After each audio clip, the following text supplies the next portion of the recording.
Hello, everyone. Thank you so much for joining.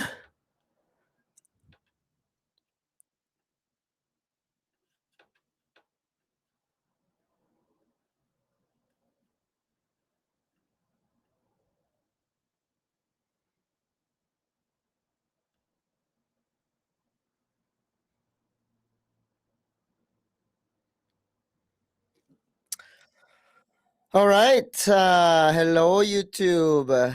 Thank you so much for joining. I've had some issues with going live. Hello, hello, hello. Can you guys hear me?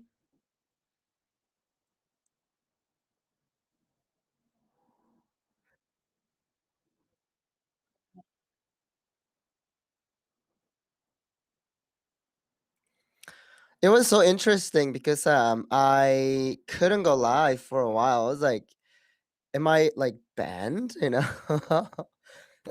Excuse me, I'm still sick, but thank you so much for your support and your I beg your pardon. I promise it's not a virus. Thank you so much for waiting too.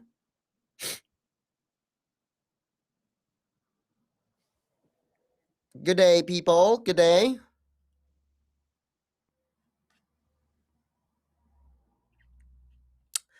Yeah, everyone. So yeah, I just wanted to, share a couple of things and also ask yeah, please ask a question and I'm trying to answer those. Live ask on North Korean. Don't be shy. Ask questions about North Korea. And I can see it on my computer. So one per Jacob asked, 북한 밖에서 처음 먹어본 음식은 무엇이었나요? So meaning like, what was the first food that I ate after coming out from North Korea? So when I first escaped North Korea back in 2008, as soon as I came out, I asked my father if I could have like banana because like I've only seen bananas on like cartoons, and like TV since when I was in North Korea, like while watching like the like children's cartoons. And I asked my dad, "Hey, can I have a banana?" And he was like, "Sure." So he bought me like dozen of banana, and then I started eating banana with the peels on, right? Because I was thinking like it's a radish, and like it's some sort of like a like an apple, for example. You can eat it with the peels on, and as soon as I took a like bite of it, it was really bitter, and I was like, "Why people would eat this?" Um, and here was also the funny thing too. When I first came to China, and I couldn't really eat Chinese food because, first of all, like it was the same thing when I first came to America too. But when I was in China, when I first came to China, like I couldn't eat a lot of their food because it was greasy, spicy, salty, sweet, and I don't know, it was just like I only wanted to eat like a rice and kimchi, but a little bit later, I was able to get used to it and I was able to eat everything. So for the like a first like few weeks to a month, like I remember like not wanting to eat anything that like were greasy. It's just yeah, because I think it's my stomach or something.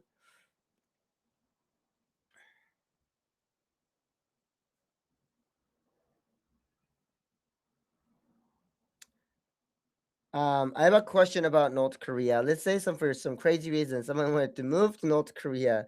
Can they move there? Hey, free housing, am I right? And North Korea offers free housing for North Korean citizens, but it's like, I mean, like free housing, yeah, free healthcare, yeah, free education, yeah. But I would say that it's just so bad. It's like non-existent. Housing wise, like it's definitely not. I would say like I would definitely say that it's not worth it because like North Korea has some of the crazy laws. As you know, like you would be punished for watching South Korean drama. Like what would you do? Like we are like really connected with the social media, right? We love like doom scrolling. We love like catching up with friends, right? Going on social media, rambling about. how how much, like we hate things or love things, but in North Korea that's not possible. So I would say that yeah, I don't think you can move there. I think you can visit. I don't think you can permanently move into North Korea, but you can definitely visit and stay there like extended periods of time, like 2 to 3 weeks. But yeah, I don't think you can move there. If you guys actually find out, please let me know.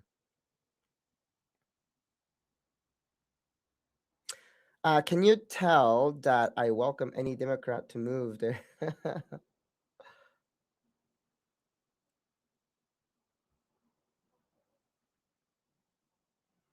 Oh yeah. So this person asked Sir Charles, is it true that there was once a girl in North Korea that has a YouTube channel, although her viewers thinks that she's forced to do it? Yeah, it's like I've seen that video. It's like everywhere I go, there is amusement parks everywhere. The British girl, the girl with the British accent. Yeah, I remember that. I remember seeing her content once, and like I mean, it's genuinely curated, right? It's not her like it's again like North Korea doesn't have well, North Korean people doesn't have access to the worldwide net, right? Worldwide web, right? It's only the elites that actually have access to like probably internet. Like it's proven that like Kim Jong Un owns like probably Kim Jong Un owns the Steam account, right? So I don't like for sure 100% know if like if it was her own or if the like but I mean like definitely her YouTube account was founded by the North Korean regime, and she was like acting on it, right? I'm not sure about like being forced part. I mean, a lot of North Korean kids are forced to a lot of different things. Like if you can see like the little girls that were singing, right? And sure the parents were actually, willing to, send them to those kind of schools and then being like, like practicing and those kind of things. And yeah, I don't really know about the like the I would say like the like if she was like forced or like she was like one of those people who are like sponsored by the regime. Yeah, if that makes sense. Please ask a follow-up question if that doesn't clear up your answer.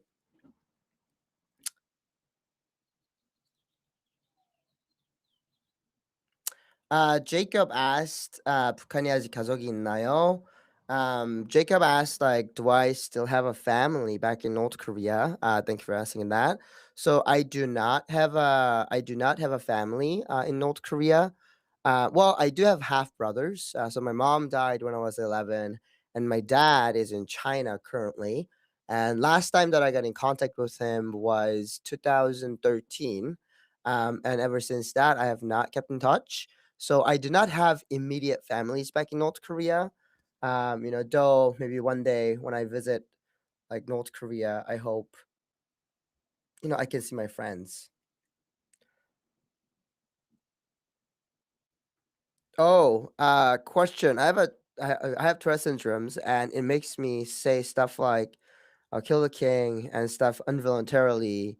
What if I say Kim Jong? Yeah, that's gonna be really rough. Like if you have a Tourette syndrome, and like I would say genuinely, it is the life in North Korea is extra hard for the people with disabilities and like yeah, because there is not much accommodations there, right? So I would say that it's gonna be tough, and yes, like involuntarily or voluntarily without knowing or without knowing, if you were to say anything bad about the regime, you will get in trouble.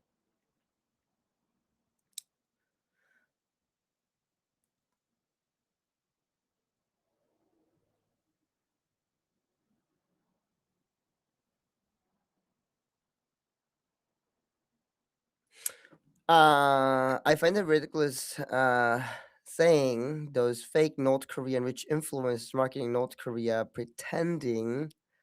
um pretending it is a normal country like everywhere else. Yet the irony of them is the internet. Yeah, exactly.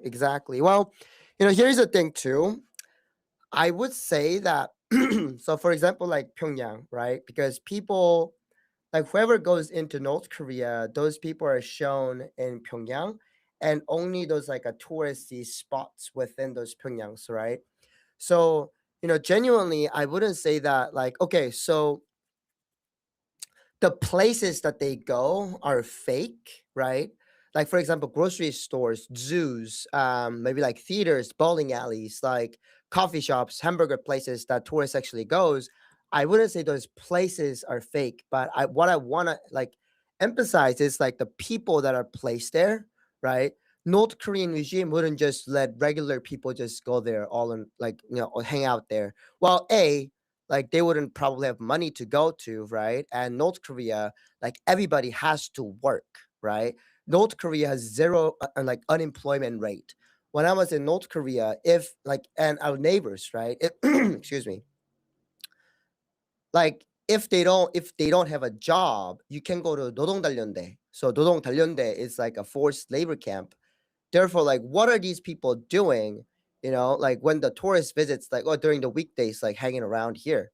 Like they have to work. So from what I experienced when I was in North Korea and what I see on these like influencers like filming, oh look at how good is it here, look at so many people, like doesn't make sense. You know what I mean? So I would say like like the placement of the people that are, I would say it's fake. Um not the places in itself. And again, like Pyongyang, it's like a completely different country for, for us, like the North Korean people. And Taeyong-ho, which was the North Korean defector who I recently had on my channel, he verified it too. It's like, yeah, it's like Pyongyang is like a completely different country to a lot of people. Even when he was in North Korea, like he was seeing a lot of things in Pyongyang and going outside of Pyongyang and seeing, how the countryside looked, and also just right outskirt of Pyongyang, how bad things were. That's on my channel, so please go watch it too. Oh yeah, Chinese community. So Jonathan asked, "Hello, Charles. Have you heard about the North Korean community in Japan, Chinese Korean?" Yes, I have been. I don't know really much about them, but really interesting thing.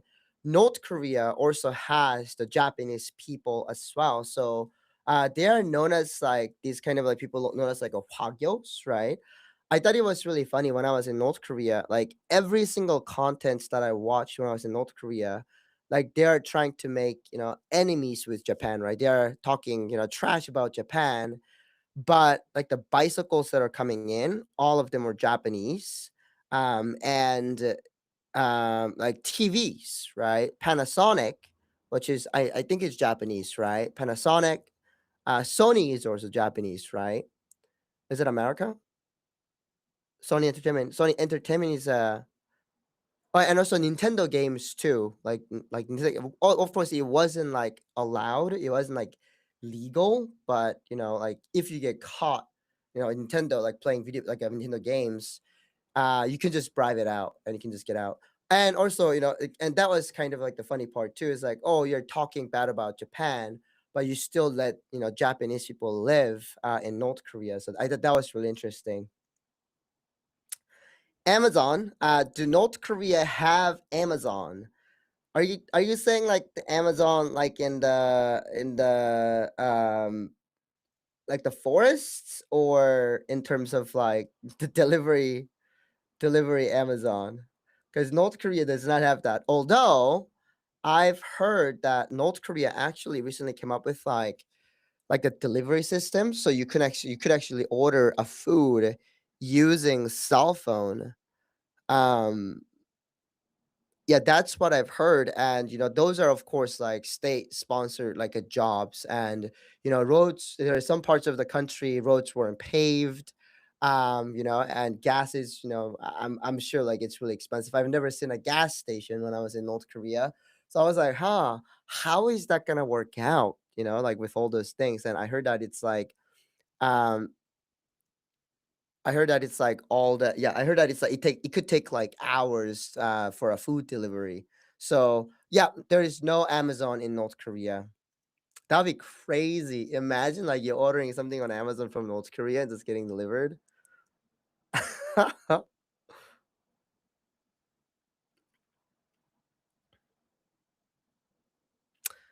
Okay.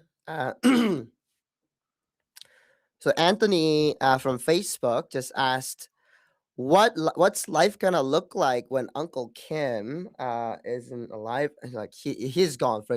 For example, he's gone. Um,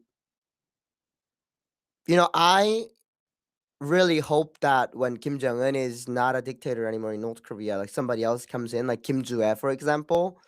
Like I really wish that she opens up North Korea. I mean, she's like, what, Gen Alpha. And I have like, so here's my 2 cents on like why North Korea will open up economically. I just my personal opinion, right? So in North Korea right now, well, so let's go with when I was in North Korea. So when I was in North Korea, like foreign things are not allowed, right? Meaning like no foreign clothes, no jeans, no foreign music, foreign culture, foreign media.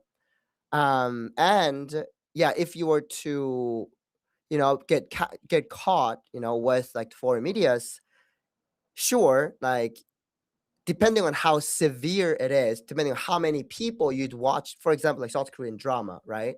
Depending on how many people you watch South Korean drama with, or how many times you have spread those like so-called like South Korean disease, like dramas, like you could bribe it out. Like you could literally bribe the local police or bribe the secret police and get out, right? No one will know about it. But if it's like really, really worse, like you watched it with like 30 people or you've passed it along to like hundreds of people, then yeah, you will get executed. And that was back in 2011, right? But now North Korean law actually made it to like they have a law that's saying that okay, if you were to watch like even listening to South Korean radio, you will go to life in prison or get executed, right? And there is a law. And also, with my experience, like, people, like bribing it out or even, going to prison, like 4 years prison, but there was no public execution for people watching foreign medias, right? When I was in North Korea, maybe there was, I just didn't hear about it because, again, North Korea has no freedom of information. There is no social media. Those kind of news does not make national news, right? The national news is only about, how great the Kim Jong Un and Kim Jong Il, like those people are, working hard, to support us.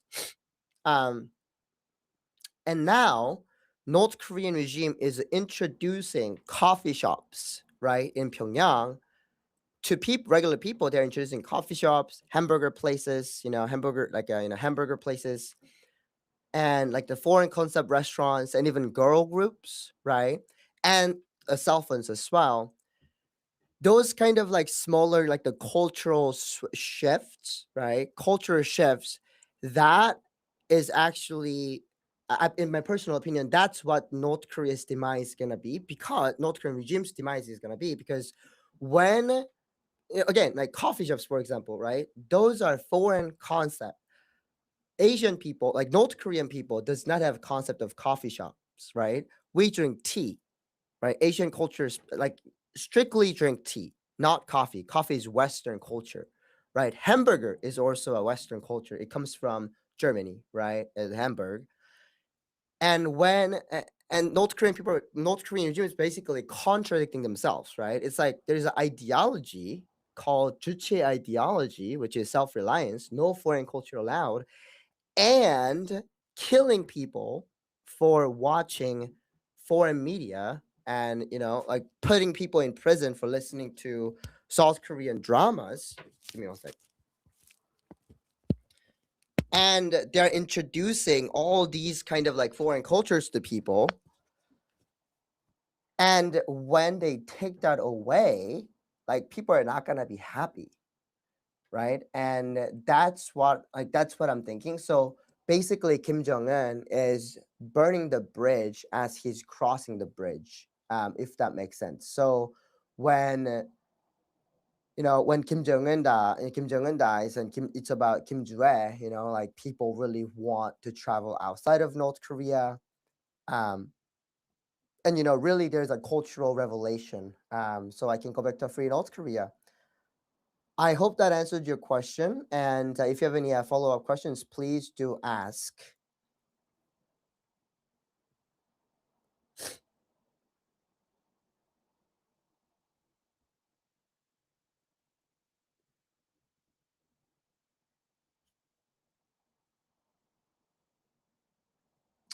Did you eat any sweets in North Korea? Yeah, I mean there is a lot of candies in North Korea, so I've did eat sweets.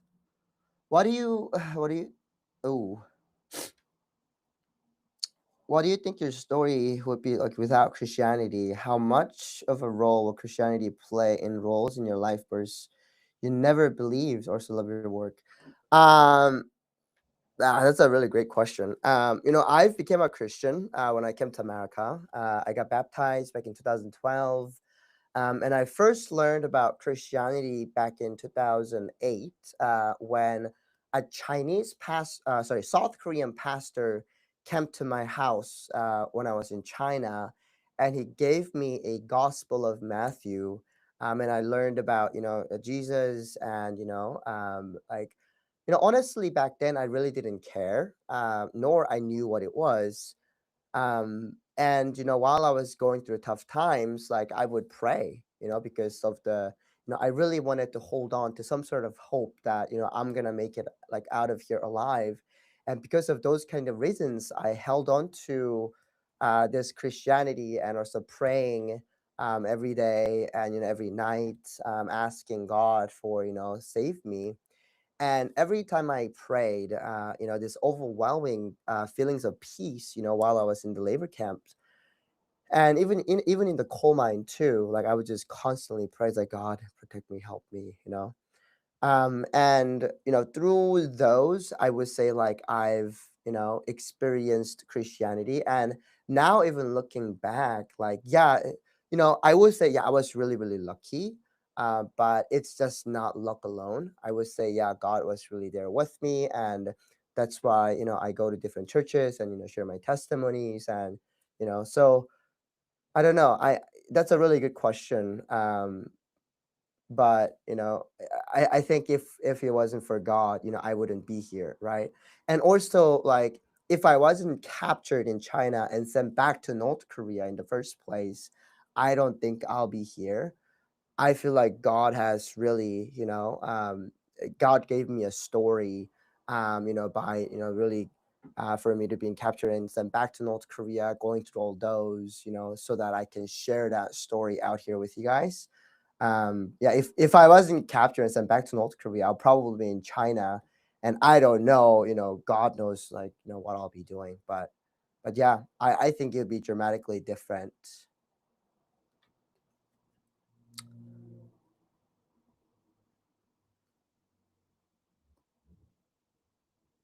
Okay, so this person asked, hey Charles, I think most people are aware of how North Korean government portrays the USA. How do they portray other countries such as Africa, Brazil, China, and it is their citizens? Great question. So when I was in North Korea, I mean, definitely like the communistic countries, right? Some parts of it, some countries in Africa, like they would portray us like friends, right? And China is also a friend. Russia is also a friend. It's like friend or enemy, right? So America is of course an enemy. South Korea is puppet state. Japan is also an enemy state as well, because how North Korea is really really banking on, like, oh, Kim Il Sung saved us from the Japanese colonial, right? So they're still making Japanese people look really bad in North Korea. And yeah, China is a friend, and Africa, some parts of Africa is a friend. For example, like Cuba as well. Yeah, Cuba is a friend. Eritrea as well, they're friends. And I believe like the Belarus recently became friends with North Korea as well, right?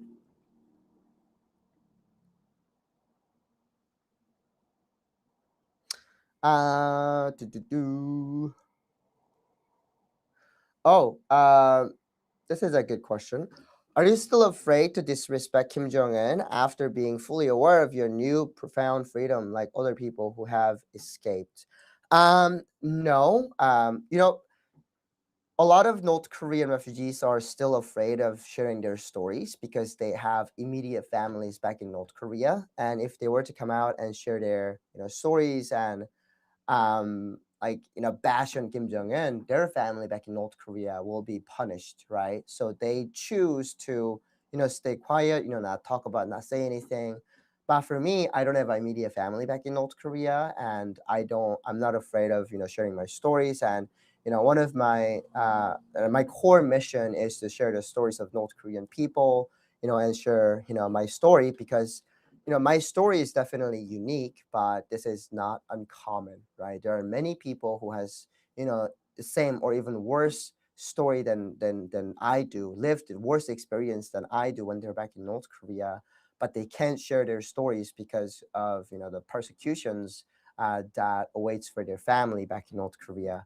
So my core mission is to share the stories of North Korean people. And right now as we speak, there is some, in North Korea, there is one gotebi, homeless kid, like, they're living my story right now. So it gives me motivation to share my story, and it gives me purpose, to like doing this. So thank you so much for asking the question. Do elites North Korea actually believe? Oh, this is a really good one. um I would highly recommend, Jose, to watch the recent interview that I had with a North Korean defector named Taeyong Ho. He was actually an elite. He was an elite in North Korea, and he actually gave a great answer. So I would go through that video and kind of watch that. It would answer so many of your questions, actually. How do Russia and China feel about North Korean citizens? Um, you know, I don't know. That's a really, really good question. I'm going to ask, one of my Russian audience. I mean, if there is any Russian audience, I would highly, I would actually have a, that's a good idea. Actually, I would bring in like a Chinese person and a Russian person in Belarus too. Kind of like ask them like, oh, how do you guys perceive North Korea? That's a video idea. Let's go. There you go. Thank you. Oh, what was something that shocked you about America? Like when I first came to America, like driving a car, like everyday life for me was just shocking. Like, going to grocery store, just seeing so many different things. You can eat fresh like vegetables, produce, fruits like 24/7, 365, because in North Korea it's only seasonal. Like driving a car, for example, that was just a huge, like culture shock because when I was in North Korea, we would just walk everywhere, and owning a personal vehicle, I was like, what? That's so crazy. Basically, everyday life, was basically a shock for me.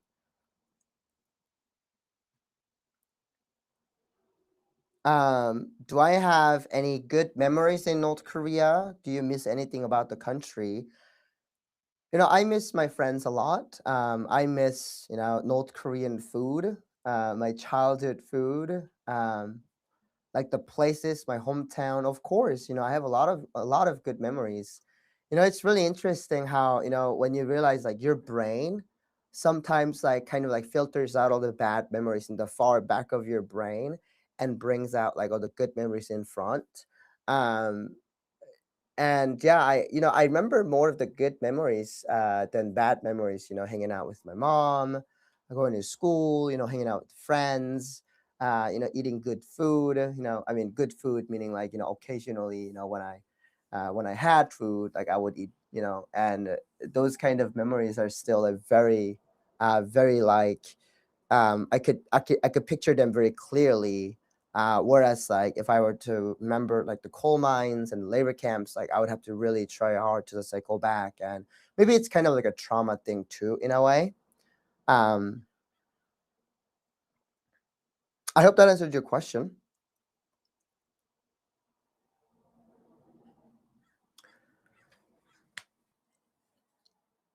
Oh, this is a really good question. Do you think that the spread of gospel outside information into the North Korean public about the outside world would eventually destabilize the regime? Um, I mean, that's the thing too, right? The Jose, like the gospel and outside of information about the outside of the world, it's not spread by the North Korean regime, right? It's by the people, right? It's like the Bibles are smuggled in, foreign medias are smuggled in, and everything is smuggled into North Korea, and people are watching that. So yes, like eventually, I feel like it's gonna catch on fire. And again, like North Korean people are watching Squid Game in North Korea, right? And if you were to look at that, and also like a lot of more than like when I was in North Korea, I watched like 007, South Korean drama Bad Boys 1, all those kind of foreign medias, and it did change my mind, right? So I cannot definitely say, oh yeah, it will change, because I don't really know.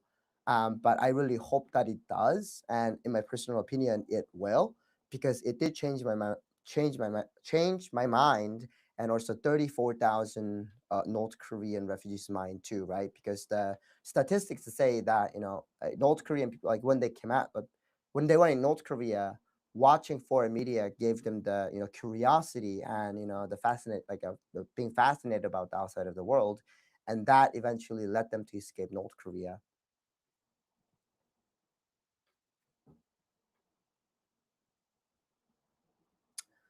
Uh oh, hello, Delhi, India. Okay, so I just want to do a quick introduction. Thank you so much for joining, guys. My name is Charles, and I skipped North Korea twice. First time when I was 14, second time when I was almost 17, and I came to America back in 2012. Life was very difficult. It was tough because I came to America without speaking any English. But eventually, I was able to learn English and learn software development. And now I work as a software engineer, and I also do a content creation, right? So talking to you guys, and I have a 100,000. I have 500,000. So I think that's just absolutely insane. I've never have imagined I would be on that level. I was looking at some people with like 10,000 subs. I'm like, whoa, that's so cool. Like, how did those people do that? And now, I'm here sharing my story. I'm grateful for you guys. And I also have a nonprofit as well. It's called Freedom Bridge Foundation. I'm just gonna type it. Freedom Bridge Foundation, and send it to you. Um, so my main goal is to give people, literally hope. Because when they come to America, or even go to South Korea, like I personally felt like getting the time machine and just fast forwarding like 70 years into the future. And a lot of times they can really adjust really well, and come through all of these obstacles and struggles and adjusting to a new world, trying to make a living, when they don't know anything about the free world. Life is tough, and eventually those kind of obstacles and depressions, and also it's not just that they're struggling with the resettlement, but also PTSD, right? So I have a few friends who unfortunately unalive themselves, and right after that happened, I really wanted to do something about it. So I've started this nonprofit to bring North Korean refugees from South Korea to America, basically give them glorified vacation and show them the support, because like, hey, like there are people who cares about you, there are people who wants to support you, and there are people who wants to see you succeed, right? And offering them mentorships and taking them around the country, just showing them around how much life, how much better life could be, right? So that we giving them hope. So if you are interested in that, please do follow me on that journey, Freedom Bridge Foundation. Right now, I just got approved by IRS, so I do not have my website up yet, but soon I will have it. And if you guys can, please do. follow the journey and help me make that dream come true. So yeah, let's get back to answering some more questions.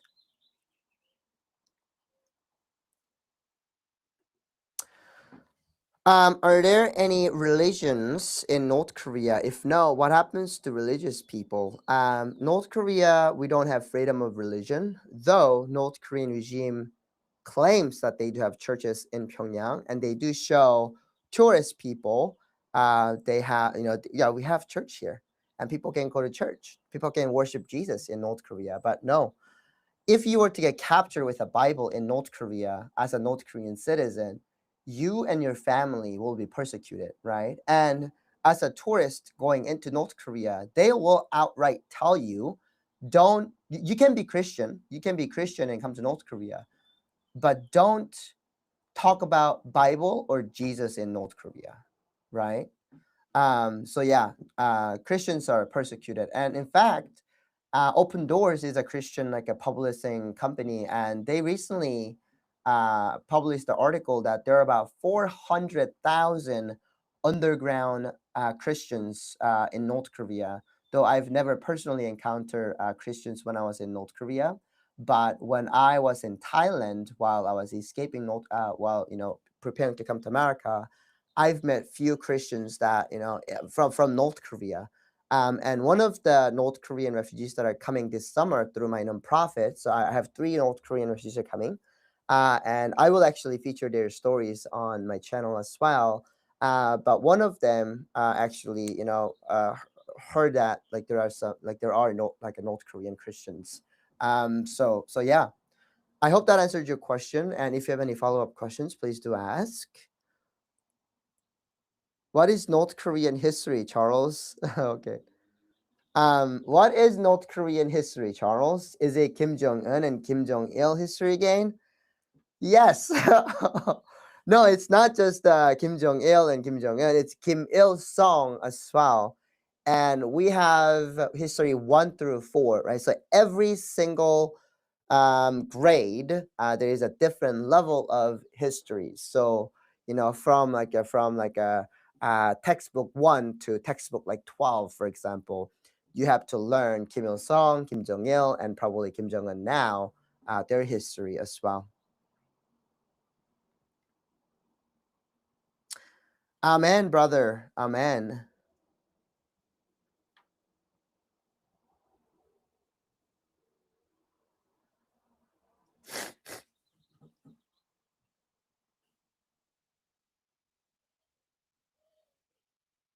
Oh,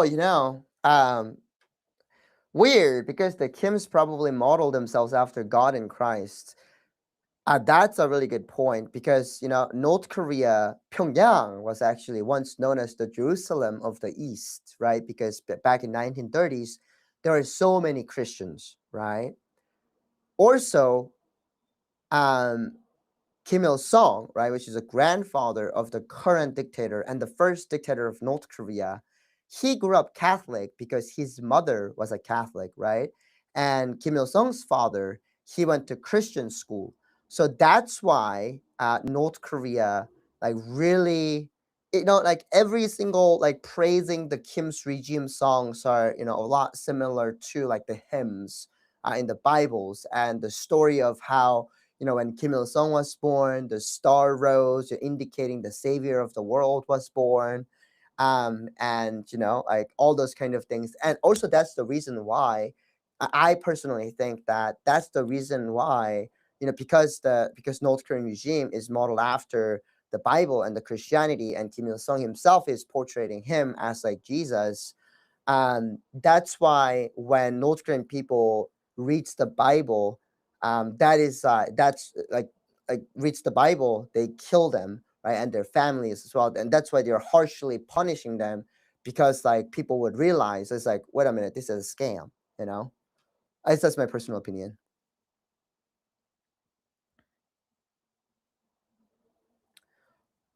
Um, do you get killed if you try to escape? So I would say no. I mean, I escaped North Korea twice. That means I got captured and sent back to North Korea, right? And there's there is more than, it's not just me who escaped North Korea twice, but it all depends on where you're trying to escape. And also it's like right now it's different too. Right now the borders are much like tighter, it got more secure. And North Korean regime is actually telling the soldiers that shouldn't kill North Korean defectors. Um, but like, no, I was a minor when I got captured, and all of the adults who were captured with me, they just went to 4 years of prison camp, and that was it. But I'm not sure if that's the like same case still now, because it's like 2011 was a long time ago. It was almost like 15 years ago. So I'm not sure, but when I was in North Korea, no, you didn't get killed by just trying to escape or escaping North Korea, going to China, living there for a little bit, and then coming back. When you do, there's a political prison camp. You can actually go to political prison camp in a Yodok. If you are proven, if you're proven that you're trying to defect to South Korea, that's a different story because, North Korean regime has been telling, us that South Korea is poorer than us. They're poor, and South people that are in South Korea, kids are on the street selling gums and polishing like American bastards' shoes just to make ends meet, right? And we have to go to South Korea and liberate South Korea. And if you are trying to go to South Korea, that means like something that North Korean regime doesn't want you to know, right? Therefore, North Korean regime does not want to release you back into the society, right? Therefore, you are going to a political prison camp where you will never get out, right? But I've never heard of a case where you are publicly executed uh, trying to escape North Korea. So that is, I would say, that's a kind of like a false claim. Maybe it's different now. Maybe it's different now. But yeah, I didn't hear that when I was in North Korea.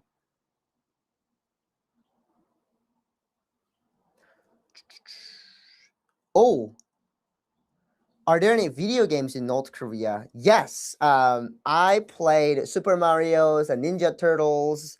There is a game called Jackal. Okay. Let me just share Jackal. Let me see if I can do this.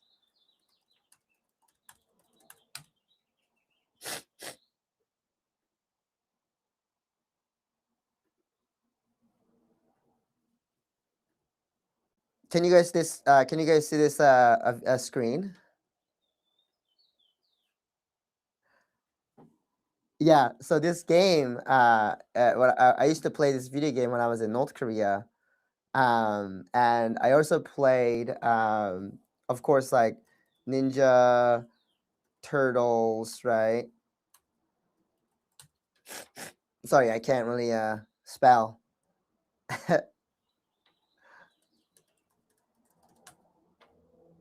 There we go. It's just so insane also how you can use AI here too. Oh yeah, this game. We would hook up a battery, like car battery. Um, um, yeah, we would like a black and white TV, right? And then the Super Nintendo's like where Super Nintendo NES and like you have to like blow it too, so right? And then we'll just play with friends with car batteries. So yeah, there were a lot of video games when I was in North Korea, the black and white TV. Also I played this game too. I'm not sure if you guys know, but I'd love to play this game. Hang on, let's see. See, it's called the Double Dragon. Oh man, I used to play this game so much when I was really young. Yeah, Double Dragon. It's also on Nintendo as well. It's like a multiplayer game. Well, not multiplayer, like on the same like a screen. You can play this game. Oh, while I'm here, let me show you like where I crossed. Do, do, do, do, do.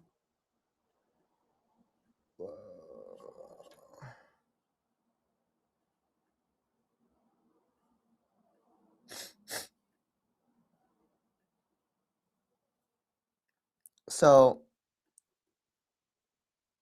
I used to live in Suncheon, right here, right? This is like the famous Taedong River. I used to swim here a lot. I catch the train. I caught, not catched, caught a train here and travel all the way up here, all the way here, Hisansi. So this is the border town that I stayed in for a little while. And then from here, so the river is pretty narrow, right? So every 100 meters now, there is a security guard post, right? So this is a security guard post, right? Um, and let's see. This is also a security guard post. This is also a security guard post, right? Every 100 meters. So one is right here, other one is right here. You know, it's mainly in the residential areas, right? And this one is right here too. So yeah, I escaped somewhere around here, right? And then, and also back in 2011, there was a curfew. Um, there was a curfew. You can actually go to the river during the daytime from sunrise to sunset because North Korea, we didn't have a running water. So you can actually go to the river, you know, do your daily chores and, you know, get the drinking waters. And we were allowed to go to the river. Therefore, we had an opportunity, right, to get to the river and swim across.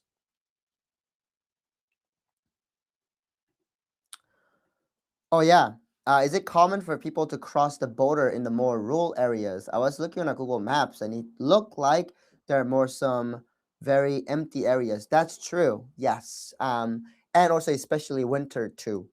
It's more common. Like if you go far up to the path, like the river path, right? The Amnokgang, and it eventually ends up in like somewhere like Samjion, and literally, I'm not kidding, the border, right, of North Korea and China, it's like one step away. So you can just like step across the river and you're in China, right? So that's why most of the people that who escape North Korea are actually from the border town, right? Because they know, oh, yeah, I know where to go. Like I know how to get there.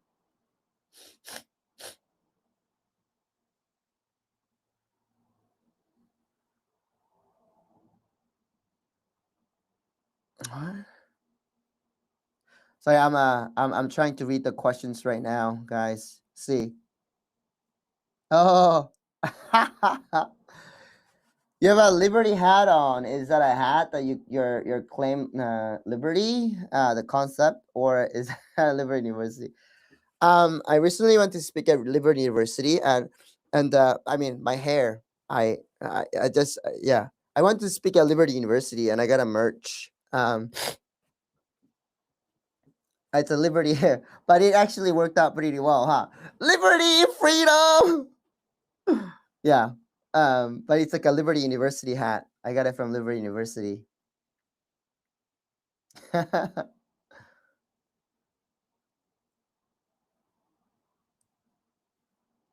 Oh, there we go. Yes. Considering that North Korea is very underdeveloped, does North Korea have a lot of beautiful nature and wildlife, or is it secretly polluted? A lot of beautiful places. I would say yes. One of the famous part of North Korea is called Kumgangsan. Within the Kumgangsan, it's like a Mount Kumgang, and it's like a beautiful, like a preserve, like you know, it's for tourists only kind of places. But in terms of wildlife, no. because North Korean people have been hunting and fishing the wildlife. So no like deers, no like rabbits. Even rabbits are all like hunted to extinction in North Korea.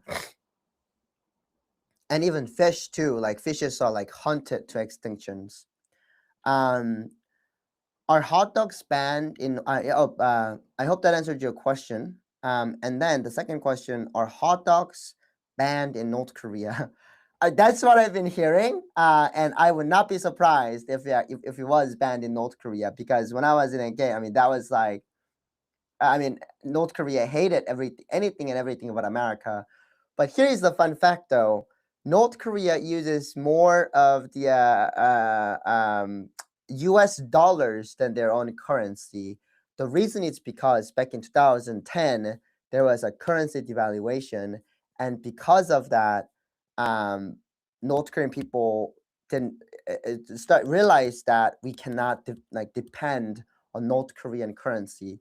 I think it's really I think it's really ironic how North Korean regime hates America but still loves the U.S. dollars.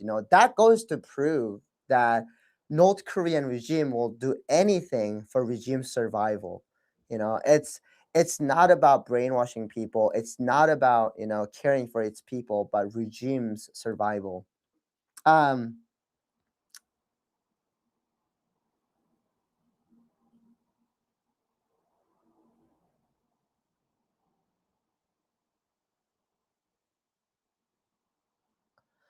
um, there was one question. Okay, I just want to clear this one up real quick.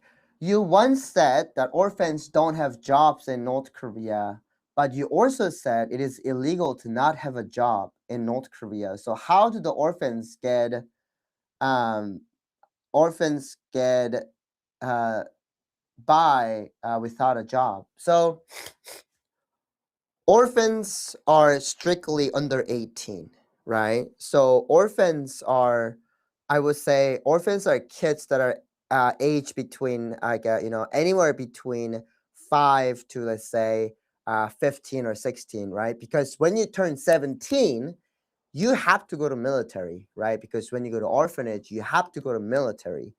It is required for everybody in North Korea, men, especially men. Women, it's optional. But for men, you have to go to military. Once you go into military, that is a job for you, right? After you come back from military, after you are finished or discharged or whatever, the government will assign you a job, right? This is your duty. This is your main purpose of existing on North Korea, right? Is to work for us, and we'll give you rations, right? You are not going to that work, or not having a job is basically you saying, "Oh, I don't want to work here anymore." Also could be interpreted as, "I don't like the work that I do." Also could be interpreted as, "I don't like the regime," right? That's why not having a job in North Korea is illegal. And for orphans, I mean, of course, we have to go to school. Like, you have to go to school, right? From the orphanage, like they they feed you, they clothe you, they give you textbooks and send you to school. But no, like North Korean people are orphanages are starving. It's even worse because the kids that are bigger than you are would really like take your clothes, take your blankets, take your food, because I was there for a little bit. And I'd prefer, and much of the older orphans that I was with, they preferred being on the street rather than in the orphanage, because at least on the street, when you secure a food, you can eat it, right? Whereas in the orphanage, bigger kids would actually bully you into taking that food. Um, I hope that answered your question. And if you have a follow up question, please do ask.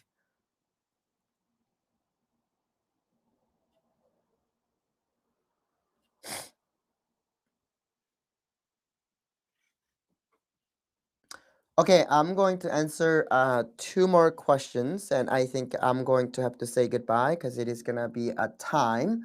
But let's get into questions.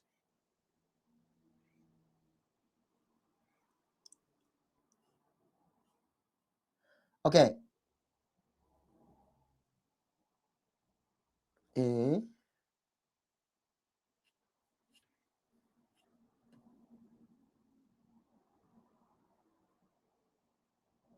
Oh, this is a really good question. What is the highest version of police in North Korea, and how much power do they have? Oh, um, so 안전원, 보위부, and 경무관. So, just the regular people police, secret police, and military police.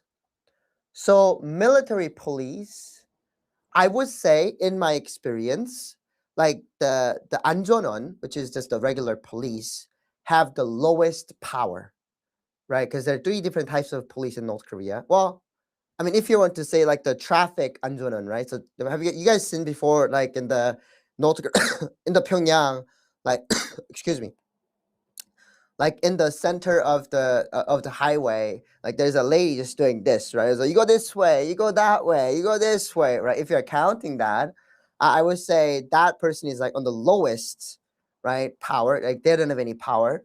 Second is like the anjonon, right? Just regular police, but they still have power to go bargain for a bribe.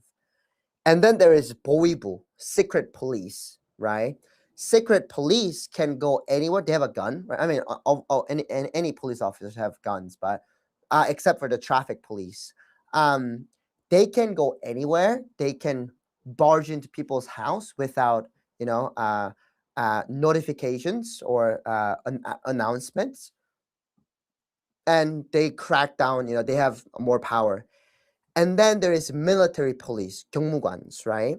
So their sole purpose is to actually police the military, right? Because that's what military police is for. But these guys actually can come outside of their jurisdictions and they can bargain with anybody and everybody.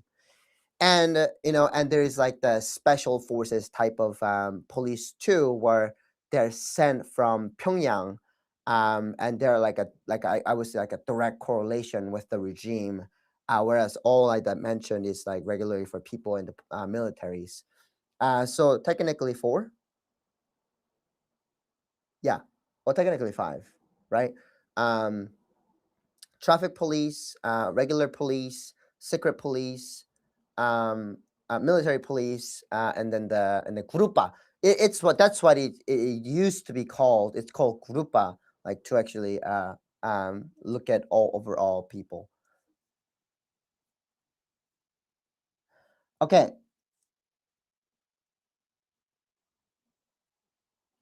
do you ever do you ever believe that Kim Jong Un's family's the poop? Oh, this is a funny question. I like that. Um, You know, when I was in North Korea, I believed that like Kim Il Sung turned pine cone into a grenade, right?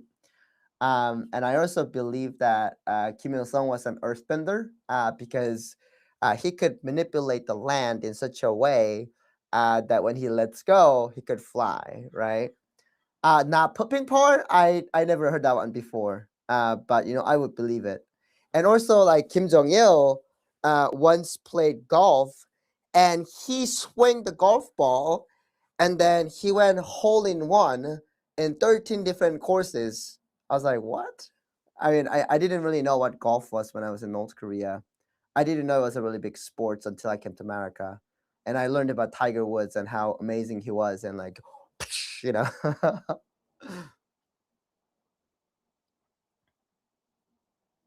Oh, it's a good question. Okay.